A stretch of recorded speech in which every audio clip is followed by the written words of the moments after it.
Nobody talks about the cold the way they should. Not the postcard cold, not the "oh, it's a bit nippy" cold that tourists laugh about while pulling scarves tighter and taking selfies in front of the gates. I mean the kind of cold that gets into the bones of a man who has been standing in the same position for 40 minutes, jaw locked, eyes fixed, every muscle held so still that even breathing feels like a small act of rebellion. That was the morning I saw it happen. I want to be clear about something before I start. I've walked past those guards dozens of times. I used to work near St. James's Palace, nothing glamorous, just administrative work for a consultancy on the far side of Green Park. And every morning I'd cut through the park, past the tourists gathering by the railings, past the pigeons that had absolutely no respect for anyone, and I'd glance at the guards the way you glance at a clock. Automatic. Unthinking. They were part of the furniture of London, part of what the city was supposed to look like. I never really saw them, not until that morning. It was the third week of November, a Tuesday, I think, though the days blurred a bit that autumn, the way they do when you're running on not enough sleep and too much terrible office coffee. The sky was doing that thing it does in London in late autumn, where it can't quite decide whether to rain or just sit there looking miserable. Everything was gray. The trees in the park had that last stubborn grip of wet brown leaves clinging to branches like they hadn't got the memo yet. The grass was damp. The path was slick in patches. My breath came out in little clouds and disappeared. I remember thinking, as I turned the corner near the palace, that I just wanted to get inside somewhere warm. And then I stopped. There was already a small crowd gathered. Not a huge crowd, maybe 15, 20 people. A mix of tourists with their cameras and that particular brand of patient excitement they carry around London, plus a few office workers like me who'd slowed their pace. Something had caught their attention. I couldn't see what it was at first. I shuffled sideways to get a better angle, and that's when I saw him. The guard. He was stationed at his post, perfectly upright, perfectly still in the way only they manage to be, like the stillness itself is a kind of performance, a discipline so absolute it looks almost inhuman. The bearskin hat, the red tunic, the polished boots, everything exactly right, everything exactly where it should be. Except his eyes. Now people always say that the guards don't move, don't react, don't engage, and that's largely true.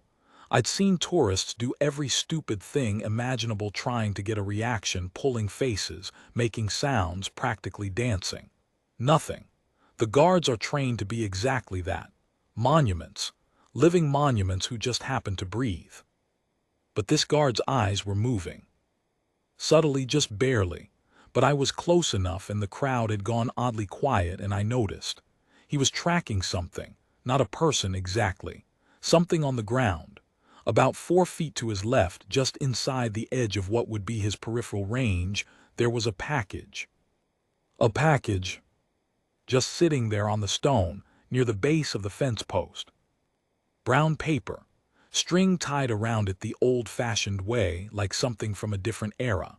Not large, maybe the size of a shoebox, possibly smaller. Worn at the corners. And it had been there long enough that a pigeon had already investigated it and lost interest, which should have made everyone feel better but somehow made it worse. The guard had seen it. That much was obvious to anyone paying attention. His eyes kept returning to it in those tiny controlled movements, and you could genuinely tell that something in him was wrestling with something else in him. A woman next to me, American accent, said quietly to her husband, "Is that supposed to be there?" Her husband shrugged, "Probably." I wasn't so sure. Let me tell you something about the rules that govern those men. I learned this later, partly from reading, partly from asking someone who knew someone who had served. The rules for the household cavalry and the foot guards at royal residences are extraordinarily precise. They are not vague suggestions. They are not open to interpretation on a Tuesday morning because you feel like doing something different. These men train for months, years, really, if you count everything, to become exactly what they are at that post. Unmoving. Unresponsive. present without being present. They are not supposed to leave their position, not supposed to interact with the public unless absolutely necessary for the security of the palace, not supposed to deviate from their post without a direct order from a superior officer. The sentry box, the packing area, the route, it's all defined. It's all mapped. Every step they take is accounted for. And here is what I didn't know. Standing in that gray November morning watching this man's eyes move, was that there had been an order. I only found this out much later, piecing it together from various accounts, from a woman who worked in administrative support at the palace, from a retired officer who'd been approached by a journalist friend of mine, from the guard himself, whose name I'll tell you in a moment but not yet, because the name matters less right now than what he did.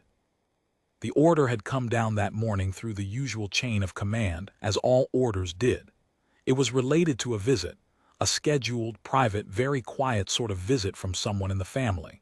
Not a formal occasion, not a public engagement, just someone coming to see someone, the way families do, even royal ones. And as part of the security protocol for that visit, the guards on the outer posts had been given specific standing instructions. Do not deviate from your posts. Do not engage with any objects left in the vicinity. Any unattended packages or suspicious items were to be reported through the communication channel. There was a discreet earpiece always, and the appropriate security personnel would handle it. Simple, clean, clear. The guard had his orders. He had reported the package. I know this because the response came back within 2 minutes, according to the timeline established afterward. Security had acknowledged the report. They were sending someone. The guard was to maintain his position. He maintained his position for another 6 minutes. I know the timing because I stayed. I don't know exactly why I stayed. I was already going to be slightly late for work. The cold was miserable and there was nothing obviously dramatic happening, but something kept me there. The quality of the guard's stillness had changed somehow. It's hard to explain. It wasn't that he was visibly distressed or moving differently. It was more like the air around him had changed texture, like he was holding something very tightly that wasn't visible. At the 6-minute mark, something shifted. A sound came from behind the gates, not loud, not alarming, just a movement, someone approaching from the inner courtyard side. And the small crowd, which had grown to perhaps 30 people by now, all looked in that direction for a moment. All except the guard. He was looking at the package. And then, and this is the part I've thought about so many times since, the part that makes the whole thing make a kind of sense that I can't quite articulate, he stepped out of his post. Not dramatically, not with any kind of urgency that would have alarmed anyone who didn't know what they were looking at. He stepped with that same precise, controlled movement that is the only kind of movement those men seem to possess. 1 step, 2. He reached down and he picked up the package. The crowd went absolutely silent. He held it for a moment, one hand beneath it, the other steadying the side, just for a moment. And his face was completely expressionless in the way that face is always completely expressionless. But his eyes were different. He carried it 4 steps back toward his post, stood there holding it, and then, I saw this clearly, he spoke quietly into the earpiece. Or I assumed he did. His jaw moved almost imperceptibly.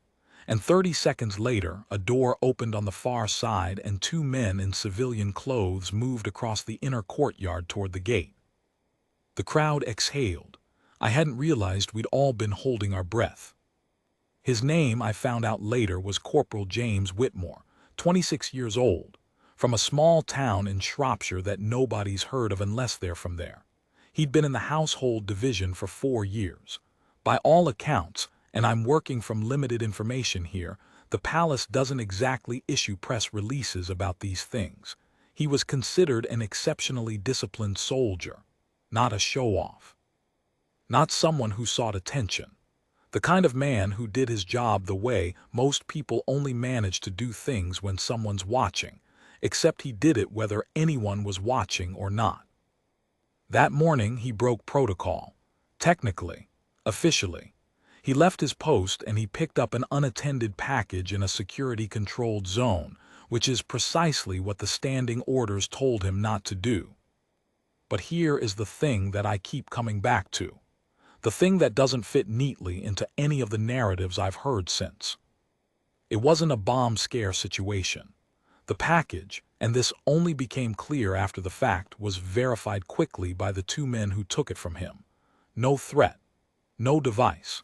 The content was something else entirely, something that was described to me obliquely and which I'll explain in due course, because understanding what was in it changes everything about understanding why he did what he did. What matters right now is this. He knew something. Not official knowledge. Not something he'd been told through the earpiece or through any chain of command.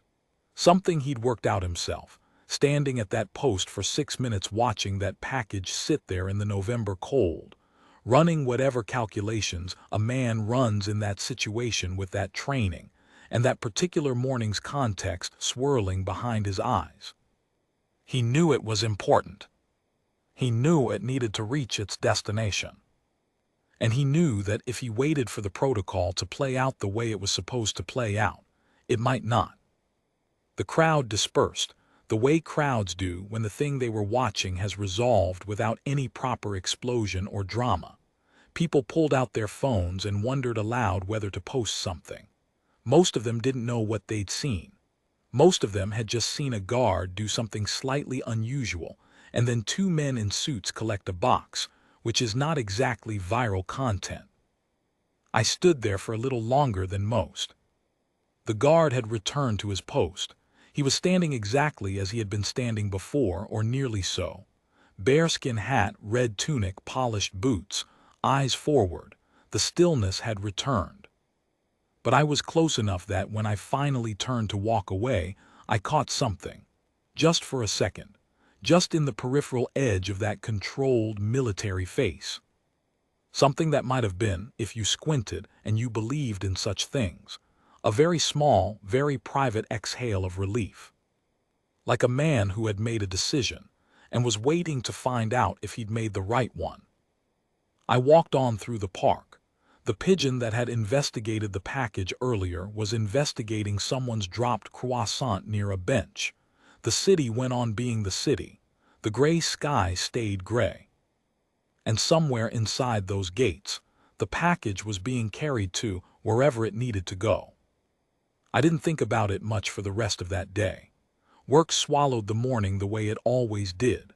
I mentioned it to a colleague at lunch, weird thing near the palace this morning, and she looked mildly interested for about 4 seconds before her phone buzzed, and that was the end of that conversation. It was only later, that evening actually, when I was on the tube heading home, standing in that particular tube intimacy where you're pressed close to strangers and everyone is looking at their phones or the middle distance, that I started thinking about it properly. What strikes you if you stand near those guards often enough is the transaction at the heart of what they do. They give up something. Most of what we think of as human self-expression, the fidgeting, the small adjustments, the looking around, the responding to the world around you, they give that up, completely, for hours at a time. And in exchange, what? The honor of the post, the uniform, the tradition, the sense of being part of something enormous and old and serious. What they are not supposed to give up is their judgment. And that's the thing about Corporal James Whitmore and that brown paper package on that gray Tuesday morning. He didn't abandon discipline. He applied it. He applied it in the direction that his own reading of the situation told him it needed to go, even when that meant stepping technically outside the letter of his orders. He had to know there would be consequences for that, however small, however procedural. You don't deviate from a standing order without it being noted, without someone asking questions, without a conversation happening somewhere in that formal, precise, quiet machinery of the institution he served. He did it anyway. That's the part that stayed with me on the tube. Not the drama of it, there was no real drama. Not the mystery of the package, though that would become clear in time. Just that moment of decision. Standing at the post. 6 minutes of stillness while his mind went wherever minds go when they're working through something quietly and urgently. And then the step. 1 step out of position, 4 steps to the package, the picking up, the holding. Just that. The next morning I walked past the same spot on my way through Green Park. Different guard at the post. The stone where the package had sat was empty, wet from overnight rain, indistinguishable from the rest of the pavement. I don't know what made me slow down. Maybe I wanted to see if there was anything left of it, any trace of the moment. There wasn't, of course. The city doesn't hold traces of its own moments very well. They dissolve into the next moment and the next, until the whole sequence becomes just another thing that happened somewhere in London on some particular Tuesday that most people have already forgotten. But I hadn't forgotten.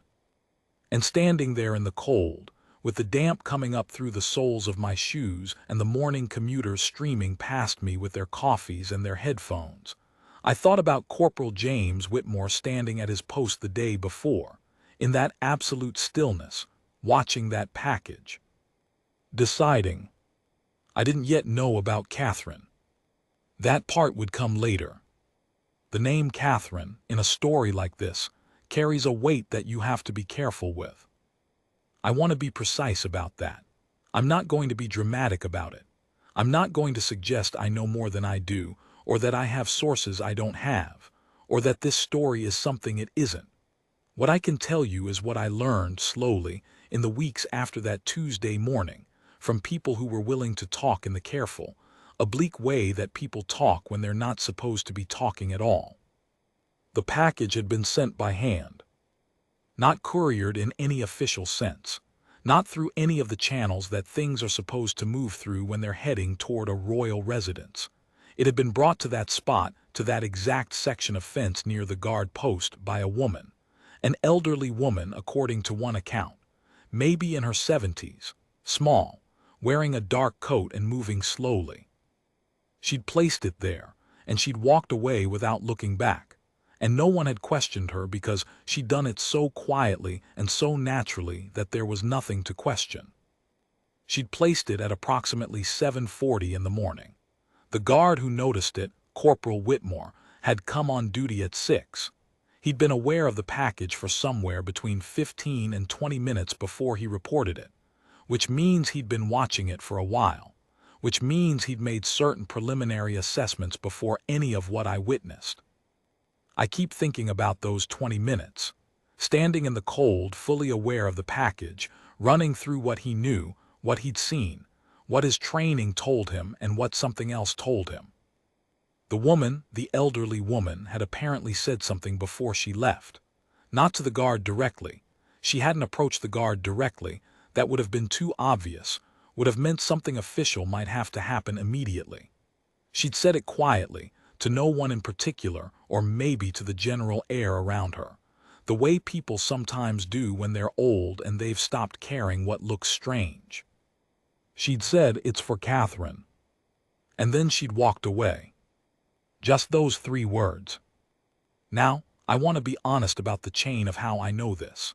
I know it because a woman who works in a very peripheral administrative role told a friend of mine, who told me, that there had been a brief discussion about the incident afterward, not a formal investigation, more of an internal clearing of the air, and that during that discussion the guard had been asked what, if anything, he'd heard or seen that had affected his decision, and he'd mentioned those words.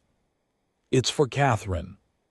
Whether he'd heard them directly, whether he'd been told about them by someone else who'd heard them, I can't say for certain. But those words were part of what he carried with him through those 20 minutes, and through the 6 minutes of the protocol response, and through the decision to step out of position. The package was addressed on the outside, not a printed label, handwritten, old-fashioned script, the kind people used to learn in schools that no longer teach it, and it said simply, "For her."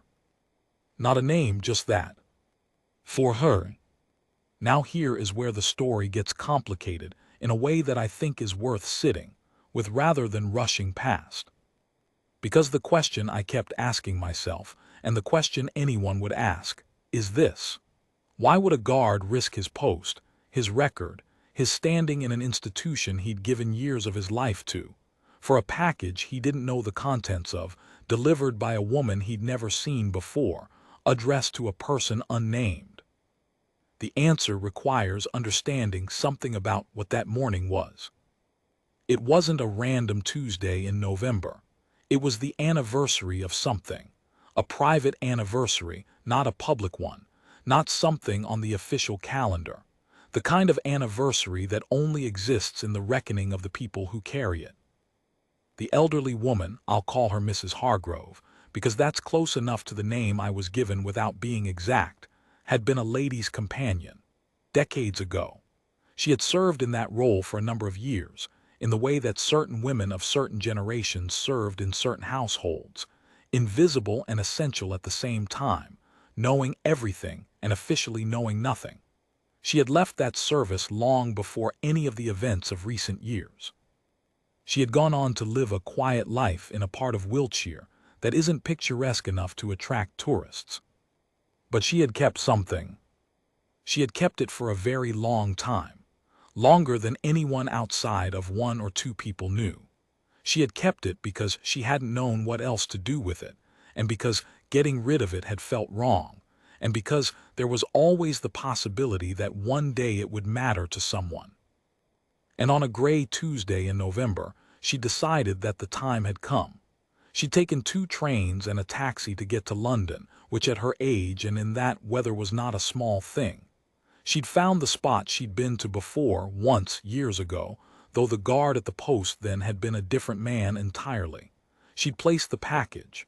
She'd said what she said. And she'd trusted the rest to whatever forces govern such things. What was inside it? I'll tell you what I was told, with the appropriate acknowledgement that I'm at some remove from the source of this information, and that the precise contents were only described to me in general terms, because the details belong to the person they were meant for. Letters. Not many. 7, perhaps 8. Written on paper that was old enough to have that particular quality of old paper, not fragile, exactly, but significant in the way that objects become significant when they've been kept carefully for a long time. Letters in a handwriting that apparently, and this is the part that I think explains everything, including why Mrs. Hargrove had carried them for as long as she had, bore a resemblance to a handwriting that certain people in certain institutional roles would have recognized immediately. They were not, and I want to be precise about this, they were not controversial letters. They were not letters that contained anything damaging or scandalous or politically significant in any way. They were personal letters. The kind that people write when they are young and feeling things very acutely and haven't yet learned to hold themselves back. Warm letters, affectionate letters. The kind of letters that matter because they are evidence that a person was, at some point, exactly that, a person. Not a role, not a title, not a function. A person feeling ordinary human things, writing them down, folding the paper, sealing it. Mrs. Hargrove had come across them decades ago in circumstances she apparently described as accidental, and she had held on to them because they'd felt too important to destroy and too private to pass along through any official channel. And the person they concerned, their subject, their intended context, had gone through enough in recent years that Mrs. Hargrove had found herself thinking, more and more often, that perhaps they deserved to exist somewhere other than a shoebox in Wiltshire. That perhaps Catherine deserved to have them. I said I'd be careful with the name, and I mean that. I'm not going to claim I know precisely which Catherine this refers to. What I will say is that when my friend's friend relayed the content of the internal conversation about the incident, the word Catherine was used, and it was used in a way that carried a particular weight, the kind of weight that a word carries when everyone in the room already knows exactly who is being discussed, and nobody needs to say more. And I will say that the timing of it, the November date, the private anniversary quality of the morning, fit with certain things that were happening that autumn in ways that I noticed at the time, and that seemed, in retrospect, to cast a particular kind of light on why Mrs. Hargrove had chosen that day. Some things need to arrive at the right moment. Not early when they might be lost in the noise of everything else. Not late when the moment has passed and the weight of them has nowhere to land. At the right moment, when someone is ready to receive them. Mrs. Hargrove, in her 70-something years of keeping that shoebox and her 2 trains and her taxi and her 3 quiet words on that cold morning, had apparently decided that this was the right moment. She trusted a guard she didn't know to help her keep that decision intact. Corporal James Whitmore, by all the accounts I've managed to gather, did not know the specifics of any of this. He knew that someone had left something. He knew it had been left deliberately. He knew that the words "it's for Catherine" had been said or had been passed to him somehow. And he knew, and this is the part that requires a certain faith in human intuition, which I find I'm more willing to extend than I used to be. He knew that whatever was in that package mattered. You can train a person to stand still. You can train them to control their expression and their breathing and the direction of their gaze. You can build the discipline in so deeply that it becomes indistinguishable from their nature. What you can't train out of a person is the instinct for what is real. James Whitmore had been standing at that post for 4 years, watching London walk past him, watching the city do everything the city does with complete disregard for the monument it moves around. He had watched countless people take photographs, make faces, do silly things, have genuine emotional moments in front of the gates, people getting engaged, people crying quietly, people standing there in the obvious grip of something that had brought them specifically to this place on this day. He'd watched all of it. He'd seen more of genuine human moment, standing still and invisible at that post, than most people see in years of active engagement with the world. He knew what mattered. And on that Tuesday morning in November, the package mattered. The formal conversation that followed, the one that was described to my source as an internal clearing of the air, was apparently brief. These things, in institutions that have been managing the gap between protocol and judgment for centuries, tend to be handled quietly. Not dismissed, not ignored, but managed with the particular discretion that very old institutions develop when they understand that the rigid application of every rule to every circumstance would, over time, make the institution inhuman. And an inhuman institution, serving a human purpose, in a human context, is a contradiction that eventually destroys itself. From what I understand, Whitmore was asked to explain his reasoning. He gave it simply. He said he believed the package required secure passage to its destination, and that the standard response time, given the circumstances, created a risk of it being processed through security channels in a way that might compromise its nature. He said he understood he had deviated from his standing orders. He said he accepted whatever consequence followed from that. There was a pause in the account at this point, which I attribute to the slight discomfort of the person relaying it. And then, apparently, the conversation moved on. No formal action taken. No mark on his record in any way that would have affected his career. Just the acknowledgement that it had happened, the explanation that it had been offered, and the quiet institutional decision to let it rest there. The package reached its destination the same morning. How it was conveyed precisely, through what hands it passed, what happened when it arrived, those details are beyond anything I have. Those details belong to the people they belong to. What I keep thinking about is Mrs. Hargrove on the train back to Wiltshire. 2 trains, I said, which means a connection somewhere, which means she sat in a station for some period of time, 20 minutes maybe, with a cup of tea or maybe just her coat and her quiet, waiting for the second train home. And during that time, she didn't know if it had worked. She couldn't know. She'd placed the package and walked away. She didn't know if the guard had seen it, if the security protocols had simply swallowed it, if it had been opened by someone who didn't understand what it was and processed accordingly. She didn't know if her 2 trains and her taxi and her dark coat and her 3 words had accomplished anything at all. She just went home. She trusted. There's something about that which I find almost harder to sit with than anything else in this story. The act of placing something precious into the hands of a situation and walking away from it, not knowing, trusting that the right thing will happen and that there are people in the world, guards on cold November mornings, civilian employees passing information through careful chains, old women carrying decades of kept faith, who will, when it comes to it, do what the situation requires. That requires a particular kind of belief in people. Mrs. Hargrove had it. She'd earned it perhaps through decades of watching people close up in private moments, seeing the person inside the role, and concluding that most of them, when the moment asked something real of them, came through. Corporal James Whitmore came through. And the package, the letters, the old paper, the handwriting that carried a particular weight of human reality in it, made its way to Catherine. I went past the post again on a Friday, a few weeks after it happened. It was a different guard. I don't know if Whitmore was on duty elsewhere, on leave, transferred. I had no way of knowing. The guard at the post that Friday was taller, younger looking, standing in the same perfect stillness at the same exact position. I stood near the railings for a few minutes. I don't know what I was looking for, some trace of it, some mark on the stone or the air or the space around the post that indicated that something real had happened there. There was nothing, of course. The stone was stone. The air was cold and tasted of exhaust and distant rain.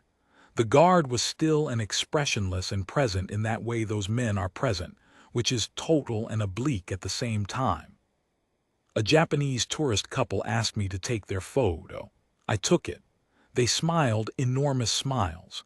The guard stood behind them in perfect focus, a red and black monument to something they'd come a long way to see. I handed the phone back. They looked at the photo, very pleased. I looked at the guard. I thought, you have no idea what it costs, do you, to look that calm? I thought, you have no idea what decisions get made inside that stillness. And then I thought that maybe that was the point. Maybe the whole arrangement was built precisely on that, on the public's comfortable assumption that nothing was happening behind those eyes, so that what was actually happening could happen without interference or observation, or the weight of being watched. The mystery of the post. The gift of the stillness. There's a particular kind of story that London holds without meaning to. Not the stories in the guidebooks, not the Tower of London and the changing of the guard and the history that gets presented in neat, clean packages for people who have paid for a tour. I mean the other kind, the kind that happens between those things, in the gaps, on an ordinary Tuesday when the sky can't decide what to do with itself, and a man stands absolutely still while making one of the more quietly significant decisions of his life. London is full of those stories. It's just that mostly nobody notices them. They dissolve before anyone can hold them. I've been trying to hold this one. In the months since that November morning, I've talked to a small number of people who had peripheral connections to it. I've sat with what I know and what I don't know and tried to be honest about the line between them. I've thought about why it matters to me, why I keep returning to it, why the image of that guard stepping out of position to pick up a brown paper package tied with string keeps surfacing at odd moments, on the tube, in the middle of a meeting, lying awake at 4 in the morning when the mind does its restless cataloging. I think I know now. But let me finish the story first. I tracked down, through a friend of a friend of a former colleague, a woman named Diane who had been part of the peripheral support staff at St. James's Palace during that period. Not at Buckingham Palace. The geography matters here. The two are separate even though they're connected in people's minds, but adjacent enough to the situation that she had a particular vantage point. She didn't want to be quoted. She didn't want her second name used. She agreed to meet me for coffee in a small cafe near Victoria Station, which felt appropriately undramatic, and she talked for about 40 minutes in a steady, careful way that told me she'd thought about what she was and wasn't willing to say. What she told me in that measured, careful way added some things to the picture. The package, after it was taken in by the two civilians who'd come through the gate, had been assessed by the appropriate people. The security assessment was brief. Diane described it as almost embarrassingly brief, given the protocols that had been activated. Because even before they opened it, there was apparently something about the weight of it, the age of it, the handwriting on the outside, that communicated its nature to people experienced enough to read such things. Old letters in old handwriting, carried by an old woman who placed them carefully and said 3 quiet words. There's a vocabulary to things like that, for people who know how to read it. The package was taken inside.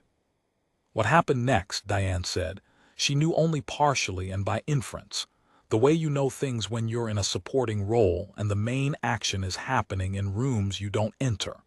But she knew that the package was received. She knew that it mattered to the person who received it in a way that was clear, even at a remove.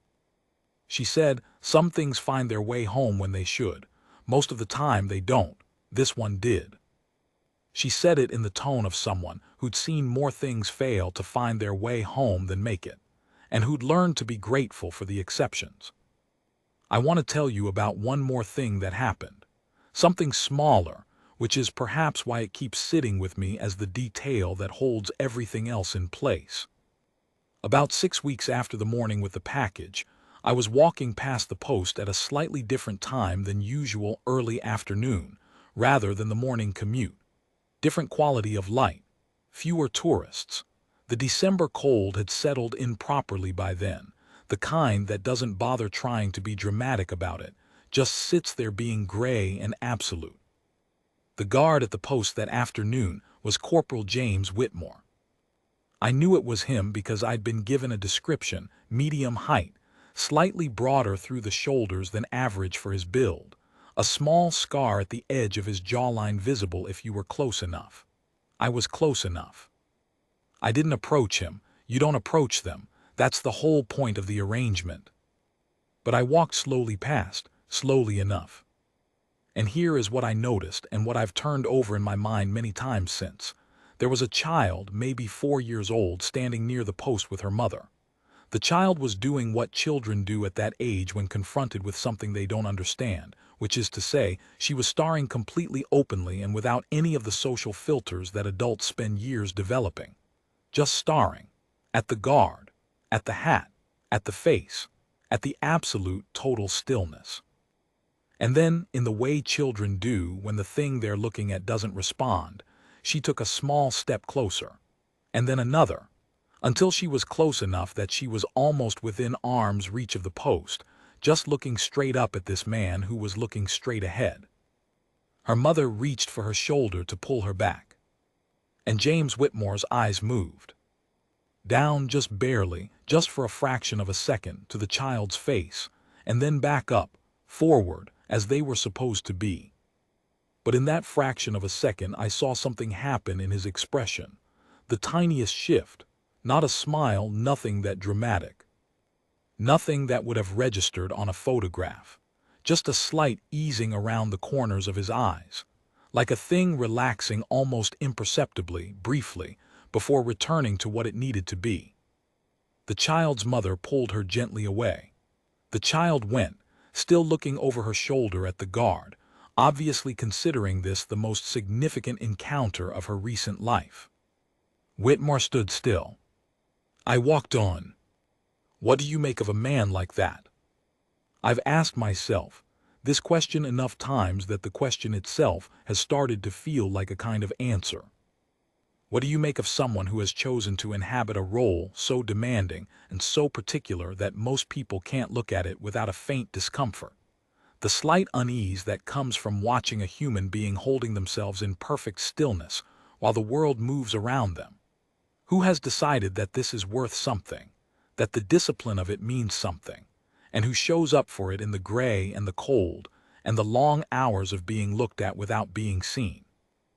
And who, on a specific Tuesday in November, reads a situation with enough precision and enough instinct, and enough of whatever quality it is that allows a person to override the letter of the rules they've sworn to follow in service of something deeper. Who steps out of position, picks up a package, and carries it 4 steps back to his post. Not heroically, not dramatically, with the same controlled precision he carries everything. Who stands in the cold for 6 minutes making a decision, and then makes it. Diane, when I asked her what she thought the lasting significance of it was, gave me an answer I didn't expect. She said she thought the significance was exactly its smallness. Everything that matters, she said, wrapping both hands around her coffee cup, looks small when it's happening. It only looks large afterward when you can see what it was part of. She paused. Those letters, that woman carrying them for 30-odd years, that guard standing at his post knowing something needed doing and doing it. None of it looked like anything from the outside. Nobody made a speech about it. Nobody got a medal for it. It just happened, quietly. The way things happen when they're done by people who aren't doing them to be noticed. She looked out the window at the gray December street. That's the kind of thing that actually holds things together, she said. Not the big, obvious moments. The quiet ones where somebody does the right thing when it would have been easier and more comfortable not to. I wrote that down later on the train home, verbatim as best I could remember it. It seemed like the kind of thing worth keeping. The Christmas lights went up along the mall in the first week of December. They do every year, and every year a certain portion of London stops and looks at them in a way that is only slightly ironic, which is to say, almost genuinely. I walked past them one evening on my way to meet a friend, and I found myself stopping at the edge of the park, looking toward the palace at the far end, the lights strung above the avenue, the cold, clear night for once actually clear rather than just cold.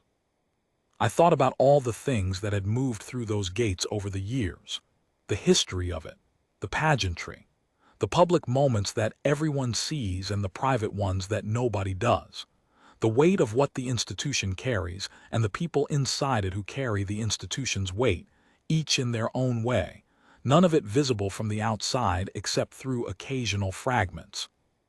I thought about Mrs. Hargrove on her train back to Wiltshire, whether she knew it had worked, whether someone had thought to tell her. I hoped they had. I didn't know. I thought about the letters, old paper, handwriting that mattered, 7 or 8 sheets that had spent decades in a shoebox in Wiltshire before finding their way, on a gray Tuesday, through the hands of one quiet woman and one precise soldier, to the person they were meant for. I thought about Catherine reading them, or maybe not yet, maybe they were sitting somewhere, kept, waiting for the right moment even after they'd arrived. That felt possible too. Some things take time to open, even when they've arrived. I thought about Whitmore at his post, in the December cold, standing still, making it look like nothing. The last thing I want to tell you is something I found out only recently. Mrs. Hargrove, the elderly woman who placed the package that morning, she passed away in February. A few months after that Tuesday in November. She was 74. From what I understand, she died at home in Wiltshire without any drama. The way that lives mostly end, which is quietly, with whatever was unfinished staying unfinished except for the things that happened to get finished in time. The package was one of those things. I don't know if she knew that it had reached its destination. I like to think she did. I like to think that someone had the presence of mind and the human decency to make sure she knew, before February came, that those 3 words she'd said on a cold morning to the general air had done what she'd hoped they'd do. I like to think that. Maybe it's sentimental, probably it is. But sentiment, I've come to believe, is not the same thing as delusion. Sentiment is what you feel when something in you recognizes that something real happened and wants to honor it and doesn't quite have language for the honoring. Mrs. Hargrove carried those letters for over 30 years because something in her understood that they mattered, even when she couldn't articulate exactly why. Corporal James Whitmore stepped out of his post because something in him understood that the right thing required it, even when the rules said otherwise. Catherine, whoever precisely she is to you in your reading of this, received something she was meant to have, at a time that apparently meant something. None of these people are remarkable in the ways that we usually call people remarkable. Mrs. Hargrove was an old woman from Wiltshire with a shoebox and a long memory. Whitmore was a soldier doing a job, doing it the way he'd been trained, until the moment when doing it right meant doing it differently. Catherine is, well, Catherine is whoever she is. A person, with the complicated full weight of being a person, which means history and loss and the things that accumulate, and the occasional grace of receiving something unexpected that turns out to be exactly what was needed. The cold this morning, walking through Green Park, was the same kind of cold as that November Tuesday. Wet gray, absolute. A different guard at the post. There's almost always a different guard at the post. The schedules rotate, the faces change. The institution continues regardless of the individuals who compose it at any given moment. I walked past without stopping. But I looked the way I always look now when I go past.